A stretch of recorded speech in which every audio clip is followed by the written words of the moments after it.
കാശിനൊക്കെ ബുദ്ധിമുട്ടാ. പക്ഷെ കാട്ടൂരാൻ കൈക്കൂലി വാങ്ങാറില്ല. ഞാൻ ഏത് പാതാളക്കുഴിയിൽ വീണു പോകുന്ന അവസ്ഥ വന്നാലും ശരി, എന്നെ കേസേൽപ്പിക്കുന്ന കക്ഷികളെ വീഴാൻ ഞാൻ സമ്മതിക്കില്ല. കേസിൽ തോക്കാം, പക്ഷെ ജീവിതത്തിൽ തോക്കില്ല.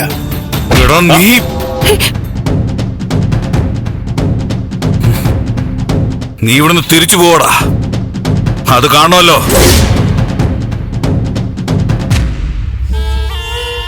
എന്നെ കണ്ടാൽ ഒരു മണ്ടനായിട്ട് തോന്നുവല്ലേ? എന്നാ ത്യാഗരാജ, മഞ്ഞപ്പത്രക്കാരടങ്ങി 4-5 പേര് പുറത്ത് നിപ്പുണ്ട്.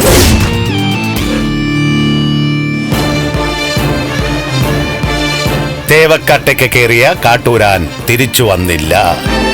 ഹെഡിങ് വരെ എഴുതി കൊടുത്തേച്ചാ ഞാൻ കയറി വന്നിരിക്കുന്നത്. വെറുതെ ഏടാകൂടത്തിലൊന്നും ചെന്ന് പെടണ്ട. ഇപ്പൊ പൊക്കിയ ആട്ടാപ്പടാലം അകത്ത് പോകും.